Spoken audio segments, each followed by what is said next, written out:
வணக்கம் மக்களே! ரேஷன் கடை ரிசல்ட் குறித்தான ஒரு முக்கிய அப்டேட்ட தான் பார்க்க போறோம். ஸோ எல்லாருமே இன்டர்வியூக்கு வந்து போயிட்டு வந்துட்டாங்க. ஸோ இந்த ரேஷன் கடை ரிசல்ட் ஆனது எப்பொழுது வரும் அப்படின்னு எதிர்பார்த்துட்டு இருக்காங்க.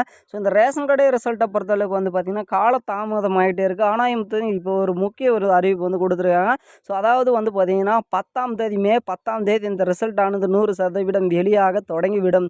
ஸோ இந்த ரிசல்ட்ட பொறுத்தளவுக்கு ஒவ்வொரு மாவட்டங்களுக்காக வந்து பார்த்தீங்கன்னா பப்ளிஷ் பண்ணுவாங்க. ஸோ அதே மாதிரி வந்து பார்த்தீங்கன்னா, இந்த முறையும் ஒவ்வொரு மாவட்டங்களா பப்ளிஷ் பண்ண அறிவிப்ப வந்து கொடுத்துருக்காங்க தற்போது. ஸோ இந்த ரிசல்ட் வந்து பார்த்தீங்கன்னா, எல்லாருக்குமே வந்து ஒரு மகிழ்ச்சியான ஒரு செய்தியா தான் இருக்கும். ஸோ எல்லாருமே வந்து பார்த்தீங்கன்னா, எதிர்பார்த்துட்றது என்னடா இது இன்னும் ரிசல்ட் வந்து வரவே இல்ல. ஸோ ஏதாவது இதில குளறுபடிகள் நடந்திருக்கா அப்படின்லாம் எதிர்பார்த்துருக்கீங்க. ஸோ குளறுபடிகள்ன்றது எதுவும் கிடையாது.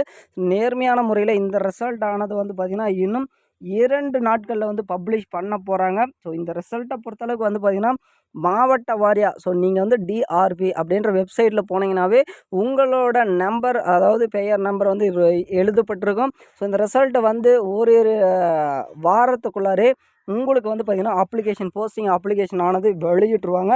ஸோ டோட்டலா வந்து பார்த்தீங்கன்னா, இன்னும் அதிகபட்சம் வந்து நீங்க காத்திருக்க வேண்டியது 2 நாட்கள்ல தான். ஸோ அதுக்குள்ள வந்து பார்த்தீங்கன்னா, எல்லாரோட பட்டியலுமே இருக்கு. நீங்க தயாரா வந்து பார்த்தீங்கன்னா இருங்க. உங்களுக்கான காலி பணியிடங்கள் ஆல்ரெடி உங்களுக்கு எல்லாமே தெரியும். ஸோ அதே மாரி சில மாவட்டங்கள்ல வந்து பார்த்தீங்கன்னா, காலி பணியிடங்கள இன்க்ரீஸ் பண்ணியிருக்கிறாங்க அப்படின்ற மாரி ஒரு அப்டேட் வந்து கொடுத்துருக்காங்க. ஸோ அது எந்தெந்த மாவட்டத்துக்கு எவ்வளோ வேக்கன்சி அப்படின்றதும் நம்ம அடுத்தடுத்த வீடியோல பார்க்குறப்போ ஸோ மீண்டும் அடுத்த வீடியோல பார்ப்போம். நன்றி, வணக்கம். Thank you.